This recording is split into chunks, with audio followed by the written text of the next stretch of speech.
Hi dears, പുതിയൊരു ക്ലാസ്സിലേക്ക് എല്ലാവർക്കും സ്വാഗതം. ഇന്ന് നിങ്ങളുടെ മുമ്പിൽ വന്നിട്ടുള്ളത് ഒരു ഗസ്റ്റ് പേപ്പറുമായിട്ടാണ് വന്നിട്ടുള്ളത്. പരീക്ഷയ്ക്ക് എക്സാമുകളിൽ ചോദിച്ചിട്ടുള്ള വളരെ പ്രധാനപ്പെട്ട ഒരു ഗസ്റ്റ് പേപ്പർ, അതിൻ്റെ ഒരു പ്രഡിക്റ്റീവ് ആയിട്ടുണ്ട് തയ്യാറാക്കിയത് ക്വസ്റ്റ്യൻ ആണ് കേട്ടോ. ക്വസ്റ്റ്യൻ മാത്രമല്ല, അതിൻ്റെ ഒപ്പം ആൻസറും ഉണ്ട്. ഏതാണ് സബ്ജക്റ്റ് നോക്കൂ, BEDSB 101 അഥവാ വാല്യൂ എഡ്യൂക്കേഷൻ. പല ഡിഗ്രി വിദ്യാർത്ഥികളും അവരുടെ ഒരു വാല്യൂ ആഡഡ് കോഴ്സായിട്ട് സെലക്ട് ചെയ്തിട്ടുള്ള കോമൺ ആയിട്ട് വരുന്നൊരു കോഴ്സാണ് ഇത് വാല്യൂ എഡ്യൂക്കേഷൻ എന്നുള്ളത് അല്ലേ. അതിൻ്റെ ഒരു ഗസ്റ്റ് പേപ്പറുമായിട്ടാണ് നിങ്ങളുടെ മുമ്പിൽ വന്നിട്ടുള്ളത്. BEDSB 101 അല്ലേ. പല വിദ്യാർത്ഥികളും BA സോഷ്യോളജി സൈക്കോളജി ഒക്കെ എടുത്ത പല വിദ്യാർത്ഥികളും പല BA പ്രോഗ്രാം എടുത്ത വിദ്യാർത്ഥികളും ഈ ഒരു കോഴ്സ് തിരഞ്ഞെടുത്തിട്ടുണ്ട്. അപ്പോൾ അത്രക്കാർക്ക് അവർക്ക് ഉപകാരപ്പെടുന്ന രൂപത്തിലുള്ള അടിപൊളി ഒരു ഗസ്റ്റ് പേപ്പറുമായിട്ടാണ് നിങ്ങളുടെ മുമ്പിൽ വന്നിട്ടുള്ളത് കേട്ടോ. ആദ്യമായിട്ടാണ് നമ്മളെ ക്ലാസ് കാണുന്നതെങ്കിൽ തീർച്ചയായിട്ടും നിങ്ങൾ നമ്മുടെ ചാനൽ സബ്സ്ക്രൈബ് ചെയ്യുക. ഇത് നിങ്ങൾക്ക് ഈ ഒരു PDF നിങ്ങൾക്ക് ആവശ്യമുണ്ടെന്നുണ്ടെങ്കിൽ നമ്മുടെ വാട്സപ്പിൽ കോൺടാക്ട് ചെയ്യാം. നമ്പർ കോൺടാക്ട് ചെയ്യുക, ഡീറ്റെയിൽസ് ഞാൻ താഴെ ഷെയർ ചെയ്യുന്നുണ്ട്. ചെറിയൊരു പേയ്മെൻറ്റ് എന്ത് ചെയ്യണം, നിങ്ങൾ ഇതിന് അടക്കേണ്ടി വരും. ഓക്കെ, അപ്പോൾ നിങ്ങൾക്ക് ആവശ്യമുണ്ടെങ്കിൽ നിങ്ങൾ എന്ത് ചെയ്യുക, വാട്സപ്പിൽ കോൺടാക്ട് ചെയ്യാം. ഓക്കെ, പ്രൊഡക്റ്റീവ് ആയിട്ടുള്ള കഴിഞ്ഞൊരു 5 നമ്മൾ നോക്കും ഇതിൽ what inside the guest paper എന്തൊക്കെയാണ് ഇൻക്ലൂഡ് ചെയ്തിട്ടുള്ളത്. 13 ക്വസ്റ്റ്യൻസ് ടോട്ടൽ ഉണ്ട് അല്ലേ. നമുക്ക് 5 ക്വസ്റ്റ്യൻ മാത്രം എക്സാമിന് അറ്റൻഡ് ചെയ്താൽ മതി അല്ലേ. ഇവിടെ 13 ക്വസ്റ്റ്യൻസ് വരുന്നുണ്ട്. ഓരോ നോക്കൂ ഏകദേശം നമ്മുടെ പ്രധാനപ്പെട്ട 5 കവറുകൾ ഇതിൽ നമ്മൾ കവർ ചെയ്യുന്നുണ്ട്. മാത്രമല്ല ടോട്ടൽ പേജ് ഓഫ് 38 അല്ലേ, 38 പേജ് ആൻസർ ചെയ്യാനുള്ള ഓപ്ഷൻസ് നിലവിൽ ഇതിനകത്തുണ്ട്. അത് അത്രയും പ്രൊഡക്റ്റീവ് ആയിട്ടുള്ള ഇഗ്നോ സ്റ്റൈലിലുള്ള ഉത്തരങ്ങളാണ് ഇതിനകത്ത് കൊടുത്തിട്ടുള്ളത്. അപ്പോൾ നിങ്ങൾ തീർച്ചയായിട്ടും നിങ്ങൾക്ക് വളരെ ഉപകാരപ്പെടുന്ന യൂസ്ഫുൾ ആയിരുന്നൊരു PDF തന്നെയാണ് ഇതുള്ളത്. ഓക്കെ, എന്തെയാണെന്ന് വിശദീകരിച്ച് നോക്കാം. ഓക്കെ, അപ്പോൾ പല വിദ്യാർത്ഥികളും ഇഗ്നോൻ്റെ ഒരു സ്റ്റൈൽ അവർക്കറിയില്ല, എങ്ങനെ പാറ്റേൺ എക്സാമിൻ്റെ പാറ്റേൺ എങ്ങനെയാണ് അവർ ആൻസർ ചെയ്യേണ്ടത് എന്നുള്ളത്. അപ്പോൾ ആ രൂപത്തിൽ തന്നെയാണ് നമ്മൾ ഇതിവിടെ തയ്യാറാക്കിയിട്ടുള്ളത്. അപ്പോൾ തീർച്ചയായിട്ടും ആ ഒരു മോഡലിൽ നിങ്ങൾ തയ്യാറാക്കി കഴിഞ്ഞാൽ നിങ്ങൾക്ക് കൂടുതലൊരു ക്ലാരിഫിക്കേഷൻ വരുന്നതാണ്. അപ്പോൾ നമ്മളിവിടെ 13 ക്വസ്റ്റ്യൻസ് ആണ് എടുത്തിട്ടുള്ളതെന്ന് പറഞ്ഞു അല്ലേ. നമുക്ക് പ്രധാനപ്പെട്ട ഏതൊക്കെയാണ് നിങ്ങൾക്ക് ഈ ഓരോന്ന് എടുത്തു നോക്കി കഴിഞ്ഞാൽ ഇത് കഴിഞ്ഞ പാസ്റ്റ് എക്സാമുകളിലൊക്കെ ചോദിച്ച ഹിസ്റ്ററി നിങ്ങൾക്ക് കാണാം. ഓക്കെ, അപ്പോൾ നോക്കൂ ഓരോന്ന് 13ാമത്തെ ക്വസ്റ്റ്യൻ ഏതാണെന്ന് നോക്കൂ. 1 മുതൽ 13ാമത്തെ ക്വസ്റ്റ്യൻ വരെ ഇവിടെ കൊടുത്തിട്ടുണ്ട് അല്ലേ. മീഡിയ ഫൗണ്ടേഷൻ എഫക്റ്റ് അല്ലേ, ഇത് പ്രധാനപ്പെട്ട ക്വസ്റ്റ്യൻ ആണ്. ഡെവലപ്പിംഗ് വാല്യൂ അറ്റ് ഹോം അല്ലേ. അങ്ങനെ ഓരോന്ന് നിങ്ങൾ നോക്കൂ, ക്വസ്റ്റ്യൻസ് ഇവിടെ കൊടുത്തിട്ടുണ്ട്. ഇവിടെ നാലേഴ്സ് ഓഫ് ഇന്ത്യൻ സൊസൈറ്റി, അത് പ്രധാനപ്പെട്ട ഒരു ഭാഗമാണ് അല്ലേ. നമ്മുടെ എക്സാമിന് ചോദിക്കാറുണ്ട്, കഴിഞ്ഞ എക്സാമിന് മുമ്പത്തെ എക്സാമിനൊക്കെ ചോദിച്ചിട്ടുണ്ട്.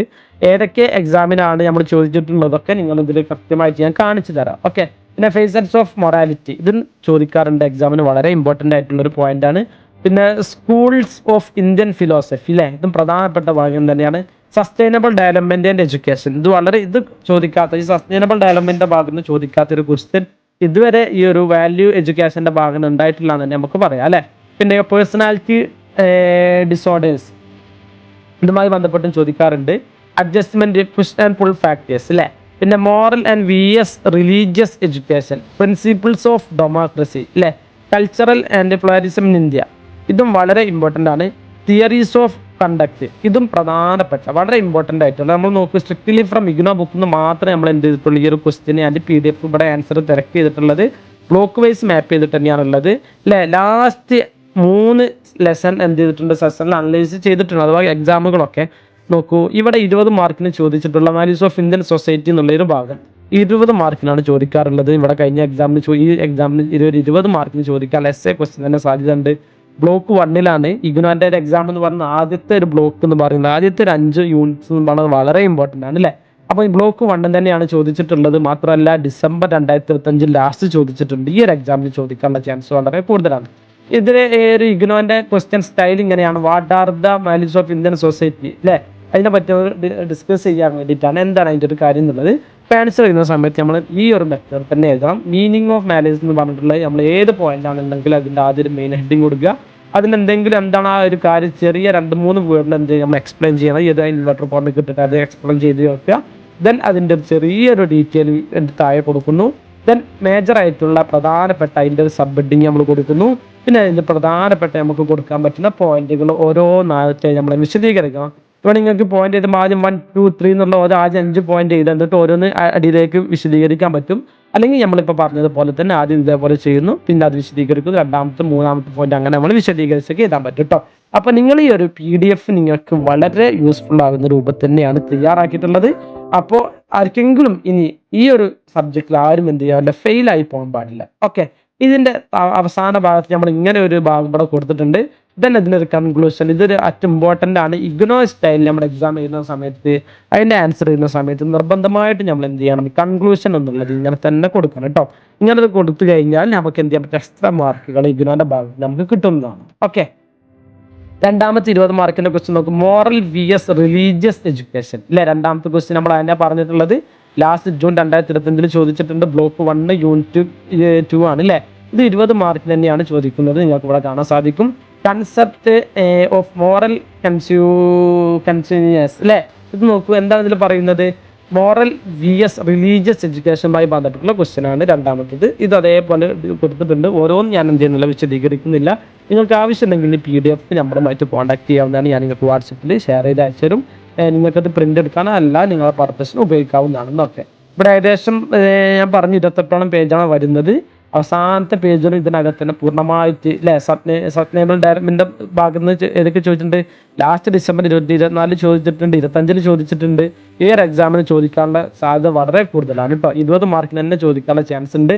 വാട്ട് ഈസ് സസ്റ്റൈനബിൾ ഡെവലപ്മെൻറ്റ് അല്ലേ, എന്താണ് സസ്റ്റൈനബിൾ ഡെവലപ്മെന്റ് എന്ന് പറഞ്ഞാൽ എന്താണ്, why is education important for sustainable development അല്ലേ. ഇതിനുള്ള എഡ്യൂക്കേഷൻ ഇമ്പോർട്ടൻറ്റ് എന്താണെന്നുള്ളതൊക്കെ ചോദിക്കാനുള്ള ചാൻസ് വളരെ കൂടുതലാണ്. ആൻസർ എഴുതുമ്പോൾ നമ്മൾ ഇങ്ങനെ തന്നെ എഴുതണം. മീനിങ് ഓഫ് സസ്റ്റൈനബിൾ ഡെവലപ്മെന്റ് എന്ന് പറഞ്ഞിട്ട് ഈ ഒരു ഭാഗം നിങ്ങൾ എഴുതണം. എന്നിട്ട് ഈ ഒരു പോയിന്റുകൾ അതേപോലെ നിങ്ങൾ നോക്കി എഴുതുക. ഓക്കെ, ഇതന്നെയാണ് പ്രധാനപ്പെട്ട എല്ലാ വിഷയങ്ങളും കവർ ചെയ്തുകൊണ്ട് നമ്മൾ തയ്യാറാക്കിയിട്ടുള്ള പ്രഡിക്റ്റീവ് ആയിട്ടുള്ള ഒരു ഗസ്റ്റ് പേപ്പർ മാത്രമാണ് നമ്മൾ നിങ്ങൾക്ക് മുമ്പിൽ തയ്യാറാക്കിയിട്ടുള്ളത്. ആവശ്യക്കാരുണ്ടെന്നുണ്ടെങ്കിൽ എത്രയും പെട്ടെന്ന് നമ്മളായിട്ട് കോൺടാക്ട് ചെയ്യാത്ത ചെറിയൊരു പേയ്മെൻറ്റ് ഇത് ഞാൻ പറഞ്ഞത്, നിങ്ങൾ അടക്കണമെന്നത് വലിയ പേയ്മെൻ്റ് ഒന്നല്ല, നിങ്ങളെ കൊണ്ട് കഴിയുന്ന രൂപത്തിലുള്ള ചെറിയൊരു പേയ്മെൻറ്റ് മാത്രമേ ഇതിന് വരുന്നുള്ളൂ. ഇത് ഈ ഒരു ജൂൺ 2026 ഡിസംബർ 2026 ഇവരൊക്കെ ഫോക്കസ് ചെയ്തുകൊണ്ട് മാത്രം തയ്യാറാക്കിയിട്ടുള്ള ഒരു guest predictive question and answer പേപ്പറാണ് കേട്ടോ. ഇതുണ്ടായാൽ നിങ്ങൾക്ക് തീർച്ചയായിട്ടും ഇത് ഒരു 80% മാർക്ക് നിങ്ങൾക്ക് കവർ ചെയ്യാൻ വേണ്ടിയിട്ട് സാധിക്കും. ഇതേ മോഡൽ തന്നെ ഇതേ രൂപത്തിൽ തന്നെ നിങ്ങൾ എക്സാം അറ്റൻഡ് ചെയ്യുക കേട്ടോ. ഓക്കെ, അപ്പോൾ വീണ്ടും പുതിയൊരു കണ്ടന്റുമായിട്ട് വീണ്ടും കാണാം. ചാനൽ സബ്സ്ക്രൈബ് ചെയ്തിട്ടില്ലെങ്കിൽ കൊണ്ട് തന്നെ നിങ്ങൾ സബ്സ്ക്രൈബ് ചെയ്യുക കേട്ടോ. Okay, thank you.